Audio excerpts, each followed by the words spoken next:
All right, now we're going to examine the wrist extension motion, which is going to be the extensor carpi radialis longus, extensor carpi radialis brevis, and the extensor carpi ulnaris. So it's going to be, again, similar positioning for the wrist flexors. Going to hold them in this position, maybe a little bit of slight flexion, and you're going to ask them to bend your wrist back like so. It's important to keep everything relaxed at the fingers, just as before.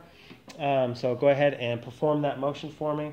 Okay, relax the fingers though. You don't want, keep the fingers relaxed and bring it up like so. Go ahead and do that for me. Good, so right now we know she's a grade 3. Hold that, don't let me move you. Okay, grade 5 is it does not yield, hold strong against resistance.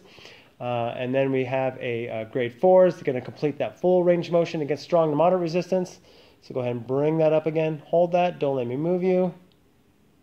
Okay, a little bit of yielding. And then of course a grade 3 we already saw. Grade 2, get them in this neutral, gravity reduced kind of position and ask them bend your wrist back like so. Go ahead and do that for me. There you go, perfect. Now you know they have complete full range of motion with gravity reduced. And then a grade 1 is going to be the hand and the forearm is going to be supported on this table. Hand has to be fully pronated like so.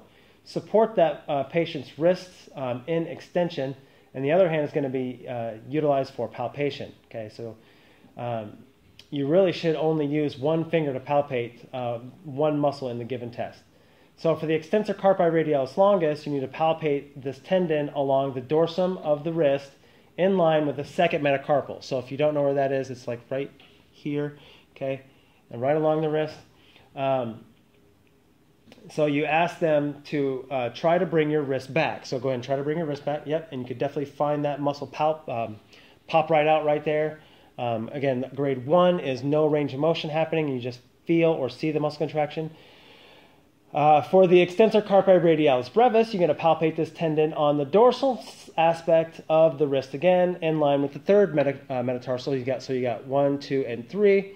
So you find that third one, move just a little bit more proximal to it, right over the wrist, and again, have her try to extend that. Ask her to bring your wrist back again. Bring it back. Yep, there it is, just right there. Perfect. And now the extensor carpi ulnaris is going to palpate this tendon on the dorsal wrist surface proximal to the fifth metacarpal. So we're going to go 1, 2, 3, 4, 5 right there. And on palpate this tendon, like I said, on that fifth metacarpal, and just distal to that ulnar styloid process. So you find that ulnar styloid process, which is right there. So we're right about here. So again, the instructions are all the same. Try to bring your wrist back. Go ahead and do that for me. Oh, yeah, popped right out. You can actually kind of see the contraction there. That's perfect. So grade 1 is going to be, again, no visible wrist motion and palpation of muscle contractile activity. And a grade 0 is going to be no muscle contractile activity.